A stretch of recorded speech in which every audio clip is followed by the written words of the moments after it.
కూడా ఒకసారి గమనించుకొని దాని ప్రకారం పక్కా ప్రణాళికతో వెళ్ళాలని ముందుకెళ్తున్నాం అధ్యక్ష. మీ అందరికీ తెలుసు ఎప్పుడు కూడా హైయెస్ట్ అచీవ్మెంట్ ఈరోజు మన నార్కోటిక్స్లో కూడా ఈరోజు ఈగల్ స్థాపించిన తర్వాత గాంజా కల్టివేషన్ని జీరో కల్టివేషన్ ఎలా చేసామో కూడా మీ అందరికీ కూడా తెలుసు అధ్యక్ష. దీంట్లో అధ్యక్ష నేను ఒక విషయం చెప్పాలి అధ్యక్ష. ఇంతకు ముందంతా గాంజా ఆంధ్రప్రదేశ్ అనే వాళ్ళు కాస్త గాంజాని ఎలా అరికట్టాలో ఈరోజు ఆంధ్రప్రదేశ్ని చూసి నేర్చుకోండి అని కేంద్ర ప్రభుత్వం వాళ్ళే చూసి చెప్తున్నారంటే that is the achievement of eagle sir. ఎందుకు నేను చెప్తున్నానంటే ఇంతకు ముందు గాంజా పక్క రాష్ట్రాల వాళ్ళు చూసి గాంజా ఆంధ్రప్రదేశ్ నుంచే వస్తుందనేవారు. ఈరోజు మేము ఎన్సీబీ మీటింగ్స్ కానీ ఎక్కడికైనా వెళ్ళినా మీరు ఎలాగ దాన్ని అరికట్టారు, ఎలా ఆల్టర్నేటివ్ క్రాప్స్ ఎలా ఇచ్చారు అని కూడా మాట్లాడుకొని దీని ప్రకారంగా మీరు ఫాలో అవ్వండి అని ఆంధ్రప్రదేశ్ని చూపించి మాట్లాడుతున్నారు. ఇంకొక అచీవ్మెంట్ కూడా చెప్తాను అధ్యక్ష. ఇంతకు ముందు వరకు మనం మాట్లాడుకునేటప్పుడు ఎలా మాట్లాడుకునే వాళ్ళం అంటే చిన్నపిల్లల బ్యాగుల్లో కూడా వెళ్ళింది గాంజా అని అనుకునే వాళ్ళం. ఈ రోజు చిన్నపిల్లలు సైతం బయటకు వచ్చి గాంజా మీద అవేర్నెస్ ప్రోగ్రామ్స్కి వాళ్ళు కూడా అటెండ్ అవుతున్నారని చెప్పడానికి కూడా ఈరోజు నేను చాలా గర్వపడుతున్నాను అధ్యక్ష. అంటే ఈరోజు గాంజాకి సంబంధించి కూడా ఈరోజు ప్రత్యేకంగా బడ్జెట్ ఏర్పాటు చేసుకుని వాళ్ళని కూడా స్ట్రెంథెన్ చేస్తున్నాం. వాళ్ళకి సంబంధించి ఈరోజు ఈగల్ క్లబ్స్ ఏర్పాటు చేసుకుని స్కూల్ స్థాయి నుంచి కూడా వాళ్ళకి అవేర్నెస్ క్రియేట్ చేస్తున్నాం అధ్యక్ష. అదేవిధంగా అధ్యక్ష రెడ్ శాండ్ స్మగ్లింగ్ కూడా అధ్యక్ష 36% తగ్గింది అధ్యక్ష. ఇందాకే చెప్పాను అధ్యక్ష కన్విక్షన్ రేట్స్ గురించి కూడా. అంటే అధ్యక్ష ఈరోజు ఫోరెన్సిక్ డిపార్ట్మెంట్ ఒకటి ఇందాకే మన వాళ్ళు చెప్పారు. ఫోరెన్సిక్ డిపార్ట్మెంట్ గురించి కూడా మనకి ఎఫ్ఎస్ఎల్ ఒకటి, ఆర్ఎఫ్ఎస్ఎల్ మొత్తం 4 ఆర్ఎఫ్ఎస్ఎల్స్ కూడా ఉన్నాయి. ఈ ఫోరెన్సిక్ సైన్స్ ల్యాబొరేటరీ మనకి ట్రైనింగ్ ప్రోగ్రామ్స్ కానీ ఈరోజు మనకి మ్యాక్సిమం ఫోరెన్సిక్ ల్యాబొరేటరీ రావడానికి కూడా సిద్ధంగా ఉంటే అంటే ప్రతీకార తత్వం అంటారు కదా, అది జగన్మోహన్ రెడ్డిలో చాలా క్లియర్గా ఈ ఫోరెన్సిక్ డిపార్ట్మెంట్ చవి చూసిందేమో. అమరావతిలో ఉన్న కారణంగా బిల్డింగ్ను కూడా ఆపేశాడు 5 సంవత్సరాలు కూడా. మళ్ళీ ఎగైన్ మనం వచ్చిన తర్వాత దాన్ని మళ్ళీ రీకన్స్ట్రక్ట్ చేసే పరిస్థితి ఈరోజు కనిపిస్తూ ఉంది. ఫోరెన్సిక్లో అధ్యక్ష 24,000 లాంగ్ పెండింగ్ రిపోర్ట్స్ని డిస్పోజ్ చేశాం అధ్యక్ష 20 నెలల్లో. అదేవిధంగా అధ్యక్ష ఫోరెన్సిక్ మ్యాక్సిమం ఈ సీన్ ఆఫ్ క్రైమ్స్ విజిట్స్ కూడా అధ్యక్ష 85% కేసెస్కి తొందరగా వెళ్ళే పరిస్థితి అధ్యక్ష.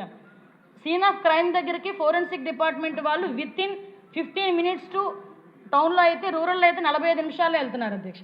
అన్నిటికన్నా మించి మీకు తెలుసు అధ్యక్ష అవార్డులు కూడా వచ్చినాయి. మొన్న కర్నూలు బస్సు యాక్సిడెంట్లో సుమారుగా 19 మంది చనిపోతే ఆ డిఎన్ఏ టెస్టులు కూడా చేసి 2 రోజులు వితిన్ 48 hours వాళ్ళ బంధువులకి కూడా బాడీలు అప్ చెప్పిన పరిస్థితి కూడా మీకు తెలుసు అధ్యక్ష. ముఖ్యంగా మీకు తెలుసు ఈరోజు ఆర్టిఫిషియల్ ఇంటెలిజెన్స్ ద్వారా హ్యాక్థాన్ ద్వారా ఈరోజు పోలీస్ వ్యవస్థ ఎంత ఎఫెక్టివ్గా పనిచేస్తుందో దానికి గౌరవ ముఖ్యమంత్రి గారు ఎన్ని రకాలుగా సపోర్ట్ చేస్తున్నారో మీ అందరికీ తెలుసు. డ్రోన్ ఇంపాక్ట్ ఇక్కడున్న ప్రతి ఒక్కరు కూడా చవి చూసిందే డ్రోన్ ఇంపాక్ట్ ఎలా ఉంటుంది అన్నది.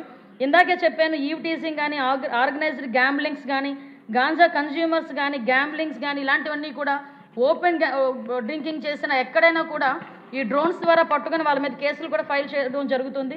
సీసీటీవీ ఇంపాక్ట్ కూడా ఇందాకే మీకు చెప్పాను. ఇప్పుడు డిటెక్షన్ తొందరగా జరుగుతుంది, ఇన్వెస్టిగేషన్ జరుగుతున్నాయి, ప్రూఫ్లు ఎవిడెన్స్లు వస్తున్నాయి, కన్విక్షన్స్ పడుతున్నాయంటే బికాస్ ఆఫ్ సీసీటీవీ కెమెరాస్.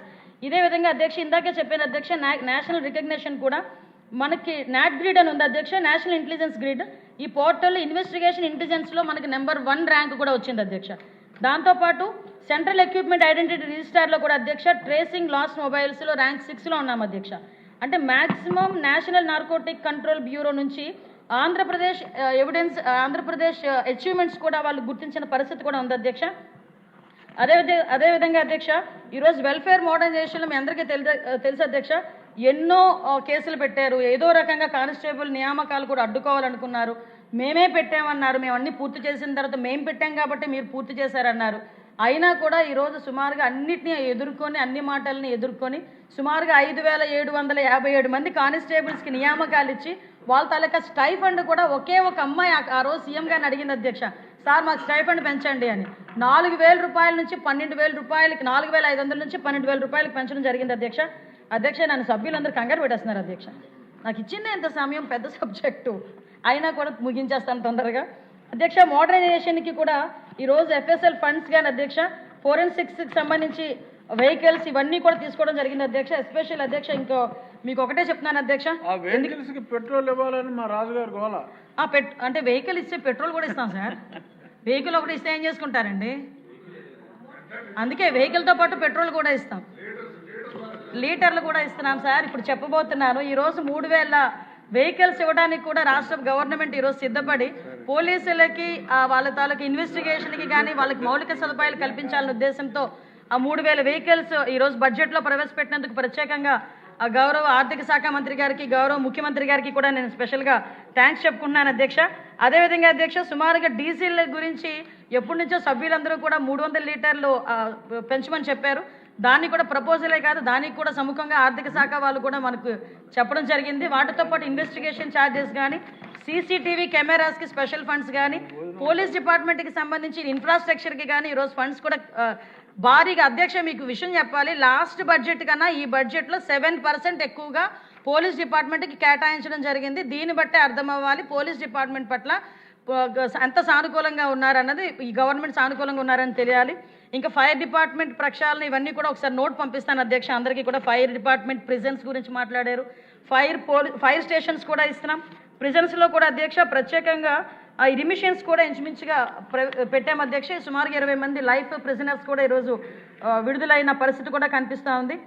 వీటన్నిటితో పాటు అధ్యక్ష అక్కడ కూడా మనకి ప్రిజన్స్లోనే గాంజా బాధితులు ఎవరైతే ఉన్నారో వాళ్ళకి మనకి రీహాబిలిటేషన్ సెంటర్స్ కూడా అక్కడ కూడా ఏర్పాటు చేసుకోవడం జరిగింది అధ్యక్ష. ఒకటి చెప్తున్నాను అధ్యక్ష, లాస్ట్ అండ్ ఫైనల్గా నేను ముగిస్తాను అధ్యక్ష. మేము ఇన్ని కార్యక్రమాలు ఏర్పాటు చేస్తూనే అధ్యక్ష ఈరోజు పోలీస్ వ్యవస్థను బలోపేతం చేస్తూ ఒక పక్క ఫైర్ వ్యవస్థని, ప్రిజన్స్ వ్యవస్థని, అదేవిధంగా ఎస్పీఎఫ్ని వీటన్నిటిని కూడా బలోపేతం చేస్తూ ముఖ్యంగా గవర్నమెంట్ అంటే ప్రతిపక్షాల వాళ్ళకి కూడా ఒక మెసేజ్ ఇవ్వాలి అధ్యక్ష. ఏదో అంటారు కదా, చింత చచ్చిన పులుపు చావదు అని. రోడ్డు మీదకి వచ్చి ఇంకో పదం ఉంటుంది, ఏమీ లే నాకు ఎగిరెగిరి పడుతుందని. ఈరోజు 151 సీట్ల నుంచి 11 సీట్లకి దిగజారు చేసిన ఇంకా రోడ్ల మీదకి వచ్చి ఒక్కొక్కడు కత్తులు పట్టుకొని రోడ్ల మీద కేకులు కట్ చేసుకొని రపారపమంటూ మాట్లాడితే చూస్తూ ఊరుకోవడానికి ఇక్కడ ఉన్నది జగన్మోహన్ రెడ్డి కాదు అధ్యక్ష, హింసను ప్రేరేపించడానికి. ఇక్కడ ఉన్నది చంద్రబాబు నాయుడు గారు. మూగ జీవాల్ని కూడా తలలు నరికి తలలు దాంతోనేమో అభిషేకాలు చేస్తాము, మాకు నచ్చినట్టు మేము ఉంటామని చెప్పడానికి ఇది రాజారెడ్డి రాజ్యాంగం కాదు, ఇది గౌరవ ముఖ్యమంత్రి గారు నడిపిస్తున్న అంబేద్కర్ రాజ్యాంగం. తప్పు చేసిన వాడు ఎలాంటి వాడైనా, ఏ పార్టీ వాడైనా, ఎలాంటి సిచ్యువేషన్లో ఉన్నా కూడా వాడికి శిక్ష తప్పదు అని చెప్పడానికి మేము ఇక్కడ నుంచే మెసేజ్ ఇస్తున్నాం అధ్యక్ష. ప్రతి ఒక్కడు కూడా గీత దాటితే కటకటాలే, అంతకు మించి వేరేది ఏమీ లేదు. దానికి సంబంధించి మీరు ఎన్ని మాట్లాడుకున్నా బయట అన్నిటికీ సమాధానం చెప్పడానికి మేము సిద్ధంగా ఉన్నాం. లా అండ్ ఆర్డర్ విషయంలో ఉపేక్షించే పరిస్థితి లేదు అని చెప్పడానికి మరొకసారి గౌరవ ముఖ్యమంత్రి గారి తరఫున బూతులు అదొక్కటి చెప్పేస్తాను, మళ్ళీ ఎత్తారండి.